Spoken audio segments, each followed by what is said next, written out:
안녕하십니까. 세상 돌아보기입니다. 예, 오늘은 23년 하고 또 4월 1일, 토요일이네요. 자, 오늘도 어제 이어서 얼망졸망 꼭지를 하나 골랐습니다. 박격포 이야기를 좀 해보려고 해요. 중국 박격포. 자, 우리 여러 가지 주변국이 있지만, 우리 전력 확충의 기준은, 그 여러 가지 주변국 중에서 가장 강력한 전력을 가진 국가에 맞춰져 있음이 분명하다. 이런 말씀을 제가 최근에 드린 적이 있었죠. 그래서 중국 무기를 좀 더 다뤄봐야 되겠다. 이런 말씀을 드린 바가 있는데, 오늘은 그 이제 일환이라고 보시면 될 것 같고, 과거에도 몇 달 전에 한번 다룬 적이 있는데, 그때는 제한적인 정보였어요. 중국 말로 된 자료에 근거했기 때문에. 근데 최근에 같은 내용을 영문으로 다룬 자료가 있어서, 우리 박격포 이제 전력과 좀 같이 섞어서 보면서, 박격포라는 게 이런 거구나. 뭐, 누구 것이 더 좋고, 누구 것이 더 나쁘고, 뭐 이런 이야기가 아니라, 딱 훌륭해 보이거든요, 제가 봐서는. 그래서 오늘 보실 뭐 중국과 우리나라의 박격포는 세계 최고 수준의 보병 지원하기가 아닌가, 그런 생각을 감히 하게 되고, 또 최근에 우크라이나전을 통해서 드러난 것이 유럽 그 각국들의 국방력 수준이라는 것이 상당히 쇠퇴해 있다. 그런 면에서 우리의 국방력은 상당히 돋보인다. 질과 양, 그 모든 면에서. 거기다가 뭐 국산 전투기 개발, 또 뭐 전자장비, A사 등을 기반으로 한 거, 그리고 우주전까지 준비하는 거, 대양해군. 예. 거의 한 30년대 되면은 거의 세 손가락 안에 들 수 있지 않을까, 뭐 이런 생각도 들어요. 자, 그 중에서 우리 보병 지원하기에 가장 핵심적인 것이죠. 가장 그친 곳에서 구르는 박격포에 대해서 오늘 잠깐 알아보도록 하겠습니다. 자, 이게 이제 최근에 몇 달 전인 것 같아요. 중국 거 이제 우리말로 하면 아덱스 같은 거죠. 박람회에 나왔던 무기 두 가지를 보여주는 사진이에요. 그래서 이걸 가지고 오늘 좀 이야기를 해보려고 해요. 이게 앞에 지금 보시는 게 82mm 자주 박격포예요. 우리는 지금 박격포가 자주화된 게 120mm가 장갑차에 자주화가 됐죠. 중국은 82mm 포를, 우리는 81mm인데 중국은 또 82mm더라고요. 이것을 자주 박격포화했다라는 부분이 있어서 이 부분 한번 말씀드려 보고, 그리고 저 뒤에 보이는 드론이 달려 있는 박격포, 이거죠. 이거는 120mm 차제 박격포예요. 우리는 장갑차에 단 것을, 이들은 이제 중국은 이것을 트럭에 달았어요. 이게 뭐 트럭만 하겠나 싶으실 텐데, 이게 이제 중량이 3.65톤까지 실을 수 있는 거예요. 상당히 무거운 것을 할 수 있는 차체입니다. 좀 납작하게 만들어서 트럭같이 안 보여서 그렇지. 여기에 120mm 포를 넣고 지지대 없이, 밑에 지지대 거치 안 하고 바로 발사를 하더라고요. 그래서 이 두 가지 박격포에 대해서 한번 알아보려고 하는 것이죠, 오늘. 근데 이 두 개 다 지금은 이제 이 박람회에 나왔다는 것은 수출 시장을 목적으로 나온 거고, 그렇기 때문에 홍보를 위해서 영문 자료를 만든 것 같거든요. 중국군에도 본격적으로 배치되는 것 같지는 않고, 지금 하여튼 최신으로 나온 그런 부분이에요. 그 중국 육군의 현대화와 관련된 부분이다, 이렇게 보시면 될 것 같아요. 이제 시작한다, 자기들도. 네. 자, 이게 이제 82mm부터 볼게요. 이것은 상당히 독특해요, 제가 보기에는. 그래서 우리도 관련된 분들이 계시다면, 군에 계신 분도 있고, 뭐 관련된 연구에 종사하시는 업체분도 계시고 그러실 텐데, 뭐 혹시 모르시는, 처음 보시는 거라면 참고가 되지 않으실까 싶습니다. 이게 신기한 게, 이 보면은 노르웨이나 핀란드, 저 북유럽 쪽에 가면 박격포를 장갑차 내에 탑재했고 뒤로 넣는 거죠. 우리는 앞으로 보통 발사하는데 후장형도 가능하거든요, 지금 박격포가. 그렇게 해서 포탑처럼 넣어서 곡사도 하고 직사도 하는 그런 무기체계가 있어요. 이러면 포신이 동시에 두 개 달린 것도 있고, 뭐 그렇죠. 그게 북구 노르웨이인지 핀란드인지 스웨덴인지 그 셋 중에 하나인데 지금 정확하게 국가명은 기억이 안 나네요. 그와 유사한 체계예요. 근데 그 저렴하게, 이것은 3축이 아니고 2축이에요. 그러니까 우리 이제 전술 차량, 소형 전술 차량 같은 급이에요, 이거는. 이것도 좀 전에 말씀드린 북부에 박격포처럼 직사와 곡사를 겸용을 해요. 예. 그리고 발사 속도가 저는 깜짝 놀랐습니다. 분당 40발까지 최대 발사 속도가 그래요. 예. 그리고 여기 보면은 여기 하나 특징적인 것은 이 82mm 박격포면 우리의 81mm 박격포하고 같은 급인데 우리 같은 경우는 그것을 차량으로 갖고 다니면서 발사할 때는 이제 바닥에 거치해서 해요. 요즘은 다 그 디지털화 돼가지고 81mm 박격포는 그렇게 무겁지가 않으니까 설치하고 이런 시간적인 면에서는 큰 차이는 없을 거라고 봐요. 근데 진지 이동이라는 면에서는 아무래도 자주화된 이런 행위 훨씬 유리할 거라고 보고 중국도 디지털 가늠자식으로 해서 포 정렬은 신속하게 될 것으로 보여요. 이 정도 시스템이면. 예. 그런 면에서는 약간 어드밴티지가 있다고 봐요. 자주화됐다는 부분이 진지 이동이 자유스러울 것이다 라는 부분이 있겠고 또 80mm급의 박격포는 대부분의 사거리가 한 4, 5km 그 정도 될 거예요. 최대 사거리가. 그렇기 때문에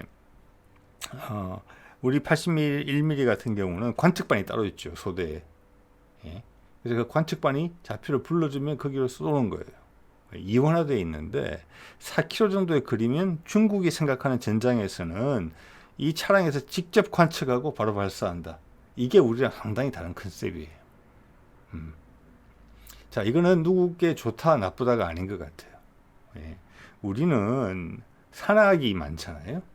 그래서 대부분의 지상 전투가 벌어지는 곳에서 직선 시계가 4km가 확보되기가 아마 어려울 거예요. 예. 그래서 우리는 관측반이 있는 게 맞아요. 그래서 관측반이 도보로 가고 거기가 우수한 관측 장비를 갖추고 실시간으로 포대한테 전달된다. 그게 맞아요. 그리고 하나 더 붙이자면은 이제 더 높은 제대에 아니면 같은 이제 예를 들어 중대나 대대급에서 드론이 이제 날면서 실시간 전장 공유 그게 우리한테는 또 핵심 분야로서 우리가 추구하는 부분이니까 엄청난 장점이 있죠. 기존의 장비를 업그레이드하지 않고 최적의 화력을 활용할 수 있는 부분이니까 자 그런 걸 통해서 받는다라는 부분에서는 맞아요. 근데 중국은 지역에 따라서 평야가 많고 또 전장의 밀도가 중국은 국경선이 훨씬 넓잖아요. 그래서 전장의 밀도가 워낙 낮기 때문에 우리는 엄청나게 전장의 밀도가 높죠. 그래서 이 차량에다가 바로 관측 장비까지 같이 들어가는 게 맞겠다. 중국의 멀리 떨어진 외곽 전장들을 생각해 보면은 그리고 중국도 뭐 이게 북어에서 당연히 무인기 같은 세력은 또 있으니까 필요하면 거기서 받는다. 그런 전장의 밀도하고 관련된 부분도 있다. 또 전반적인 전장의 상태, 산악 지역과 평야 지역이다. 이런 부분도 이 무기 체계에 좀 반영이 된 것 같아요. 그리고 밀도가 낮기 때문에 나의 병력과 무기를 배치할 수 있는 밀도가 낮기 때문에 하나의 포로서 짧은 시간에 많은 양을 투사한다. 이런 게 좀 더 강조되지 않았나 이런 생각을 해보게 돼요. 이런 걸 보면은. 자, 그래서 저기 EOIR 시스템이 바로 차량 위에 달려 있죠. 그게 이제 많은 걸 설명해 주는 것이죠. 예. 그래서 우리 입장에서 보면은 어떻게 보면은 K4 고속 유탄 발사기 같은 것을 역할을 해준다고 볼 수도 있어요. 이건 80mm로. 예. 자, 우리는 우리 한국 전장 환경에 맞게 이렇게 81mm 박격포는 이렇게 운용을 하죠. 이렇게 운용을 하고 차량에 거치하고 뭐 이것을 도수로 사람의 힘으로 운반해서 세팅하는 데는 어렵지는 않다고 봅니다. 무게라는 면에서. 그리고 이제 전자 가늠자를 이용해서 정렬이 금방 신속하게 된다는 것. 그리고 관측반에서 좌표가 금방 넘어올 수 있다는 거. 그래서 포격 요청을 받았을 때 신속하게 대응한다. 그리고 발사가 끝나면은 진지 이동도 어떻게 보면 간편하다. 그래서 굳이 이것을 차량에 탑재할 필요가 있느냐? 포대를 자체를. 우리도 이동은 다 이제 차량으로 하죠, 트럭으로. 자, 그런 면에 봤을 때 누가 더 낫다, 또 못 낫다 이렇게 이야기하기는 어렵고 중국은 중국의 특성에 맞는 전장의 특성에 맞는 시스템을 구축했고 한국군은 한국군의 특성에 맞는 시스템으로 가장 합리적이게 개량했다. 이렇게 보는 게 맞지 않을까 싶습니다. 네. 자, 이제는 120mm 박격포를 보면은 이게 이제 파괴력이 상당하고 사거리도 10km 이상 나오잖아요. 예, 이거 보면은 자, 이게 이제 중국군은 이것을 아까 거는 이제 2축이었지만 이게 3축이고 앞서 말씀드린 것처럼 이게 3.65톤까지 실을 수 있는 트럭이니까 이게 그냥 우리 소형 전술차로 생각하시면 안 돼요. 예, 훨씬 더 중량감이 있는 차량입니다. 이게 120mm 박격포인데 여기도 마찬가지예요. 중국이 82mm 포를 저렇게 차량화하고 자주화하고 직접 앞에 EOIR 시스템 표적 획득용 장비까지 실은 것처럼 그것은 그들의 전장 환경, 평야가 많은 환경, 그리고 우리 무기나 병사의 병력의 밀도가 낮다는 거, 이런 것도 있고 또 장거리를 이동해야 된다는 부분도 또 있어요. 예. 말씀드린 대로 중국은 크고 국경이 넓잖아요. 반대로 우리는 나라는 좁고 인구 밀도가 높고 전선도 짧죠. 엄청나게 밀도가 높은 상황이기 때문에 여러 무기 체계가 레이어를 층을 형성해가 좋아요. 겹겹이. 그렇지만 중국은 그렇지 않다. 주어진 무기 체계 하나가 모든 걸 다 해결해야 된다. 그런 전장의 차이가 있다. 120mm 포에서 마찬가지다. 82mm 포 같은 경우는 사거리가 보통 4, 5km, 80mm급이 그 정도니까 EOIR 시스템은 충분하지만 120mm 박격포 같은 경우는 이 체계 같은 경우는 최대 사거리가 10km 정도로 나오고 있어요. 이 이야기가. 예. 기존의 120mm 포보다는 긴 것 같아요. 우리 것은 120mm, 12km 정도로 되어 있어요. 우리 120mm 자주 박격포는. 근데 우리 거는 강선포고 이거는 그냥 활강식이에요. 예, 그럼에도 불구하고 10km는 상당히 많이 나오는 거다 이렇게 봐지는데 그렇기 때문에 이거는 아무리 평야지더라도 곡사로서 쏴야 될 가능성이 많은 거죠. 그래서 EOIR 시스템이 충분치가 않다. 그렇기 때문에 여기는 무인기를 같이 동반한다. 저 무인기에 EOIR 시스템이 붙어 있잖아요, 그죠? 그래서 가시선 너머의 적을 표적 설정을 할 수 있게 한다. 그러기 위해서는 차량 위에다가 무인기를 거치한다. 예. 중국의 환경에 맞는 특성이다. 우리는 이렇게까지는 안 하겠죠. 예, 우리는 여러 가지 도움을 줄 수 있는 자산이 엄청나게 모여 있고 가까운데 거기다가 여러 층이 겹치죠. 중대, 대대, 연대, 사단, 심지어는 군단에서 지원하는 것, 공군에서 지원하는 것도 우리 휴전선이 뭐 155마일밖에 안 되잖아요. 200, 210km밖에 안 되는 거거든요. 거기는 과하다 싶을 정도로 많죠. 예, 거기다가 155mm 포 있죠. 또 105mm 포 있죠. 천무 다연장이 있죠. 이런 이유들로 해서 각자 무기의 설계가 다르게 됐다. 예, 왜냐? 전장의 상황이 다르기 때문에. 예. 자, 말씀드린 것처럼 이게 중국 것인데 앞에 자세히 보시면은 이게 활강포가 아니고 강선포라고 하면은 저기에 강선이 홈이 보여야 돼요. 빨간 동그라미 친 부분이 그렇지 않거든요. 활강식 포신이에요. 우리는 보면은 4.2인치, 물론 이제 그게 서방권에서 많이 쓰던 포였고 그것이 지금 대체가 되는 형태인데 지금 일부에서는 4.2인치부터 우리는 강선식이에요. 자, 그때부터 강선식이 들어간다는 것은 뭐 여러 가지 이유가 있을 수 있지만 일단 강선식으로 하면 포신의 수명이 짧아져요. 꽉 껴서 나가야 되는 거고 뒤에 사출 압력, 즉 약실 압력도 폭발 압력도 더 세야 되는 부분이 있거든요. 자, 그런 불리함에도 불구하고 또 그렇게 되면은 체계가 무거워져야 되는 그런 이제 부작용도 있어요. 그럼에도 불구하고 강선식을 쓴다는 것은 제 소견으로는 박격포의 특성상 바람의 영향 같은 걸 많이 받을 수 있어요. 그래서 정확도라는 부분을 위해서 강선식을 썼다고 보거든요. 네. 근데 중국은 활강식을 썼어요. 지금 이렇게. 그러니까 최대 사거리가 10km 나온다. 제법 나오는 거죠, 많이. 자, 우리 것은 120mm 자주 박격포는 이름이 비격이에요. 그게 12km예요, 강선으로. 예. 여기서 양국이 다른 선택을 한 거예요.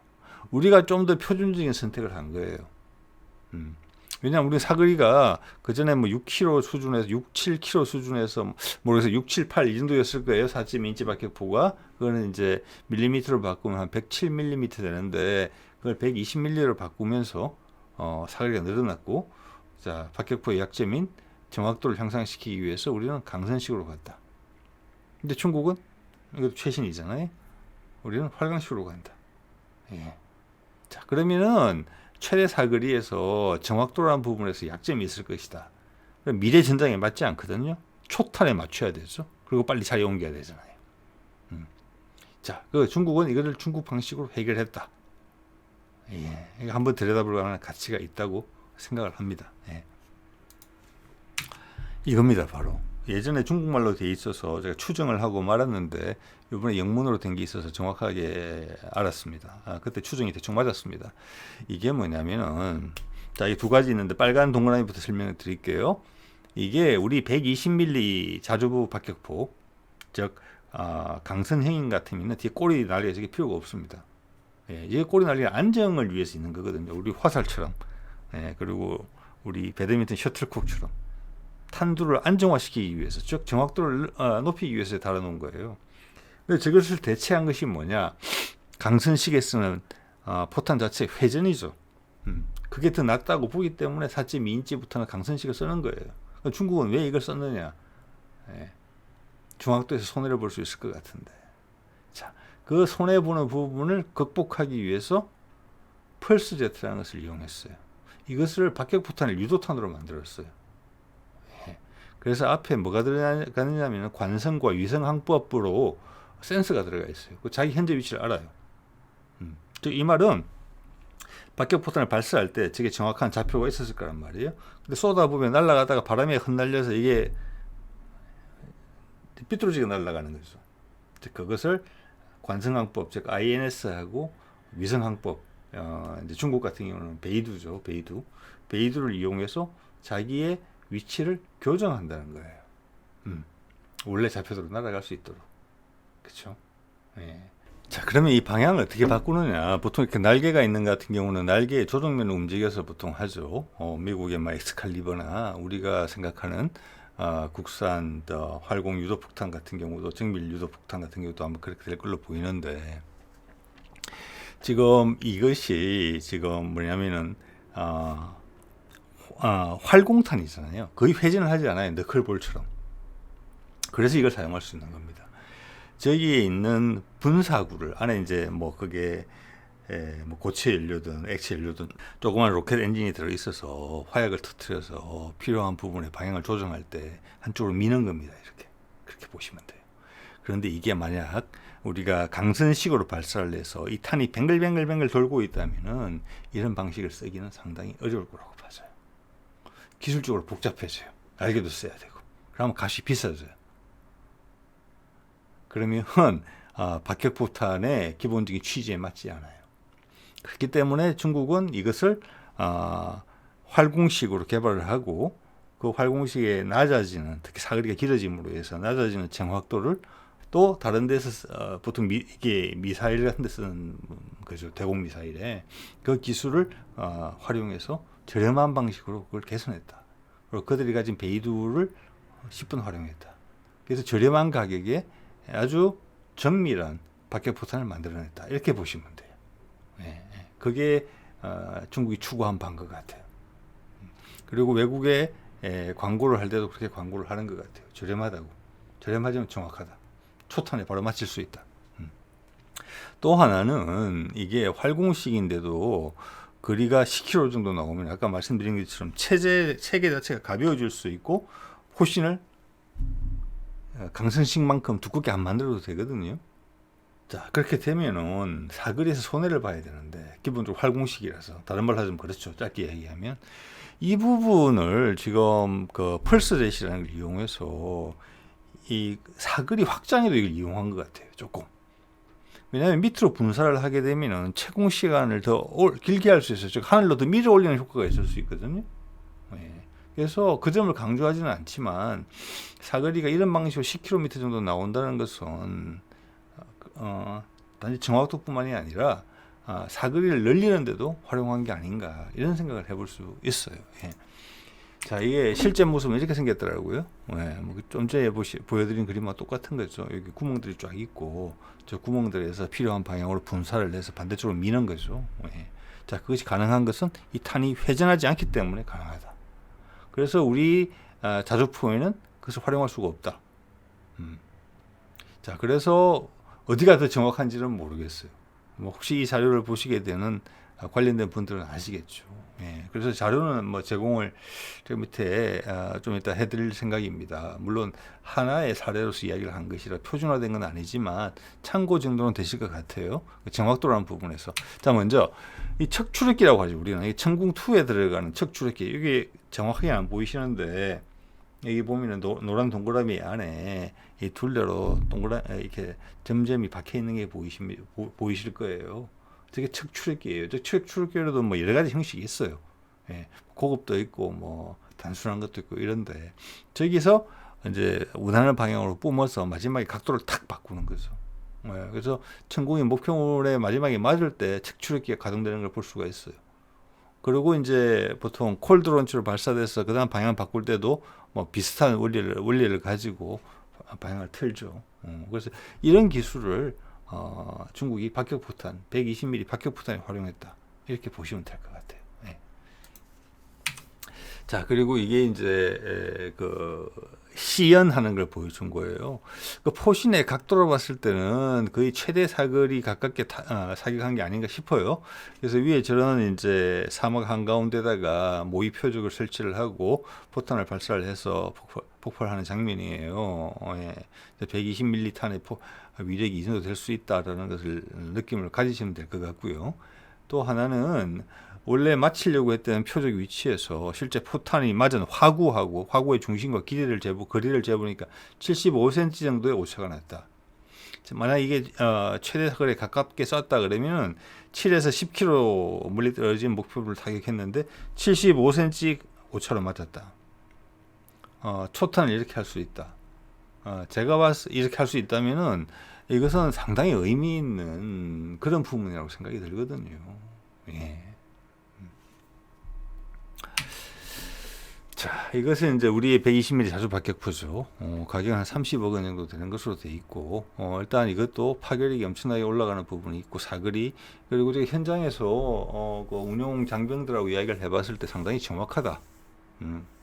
초탄 명중률도 아주 뛰어나다. 주로 활용하는 용도는 이게 아마 4대인가 5대가 한 소대인지를 이루는 것 같아요. 지휘차가 하나 있고, 그래서 한 100m 정도의 저게 참호는 한꺼번에 깨끗하게 클리어할 수 있다.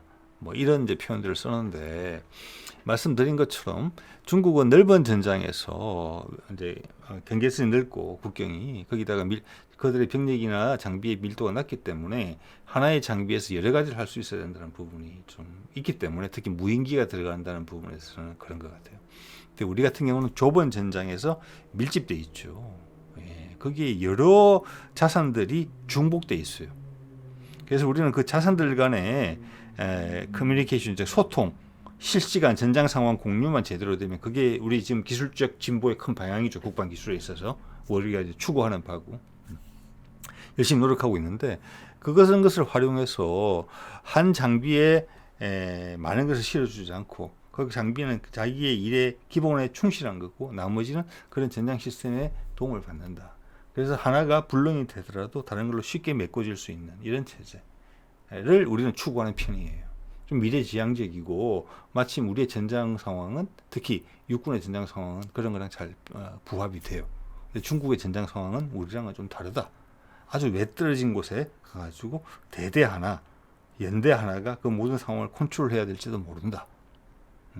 그러면 옆에서 여러 겹의 여러 청으로서 내가 하나 부족하면 다른 걸 쉽게 메꿔줄 수 있는 지원 세력들의 존재가 약할 수 있다. 심지어 공군마저도.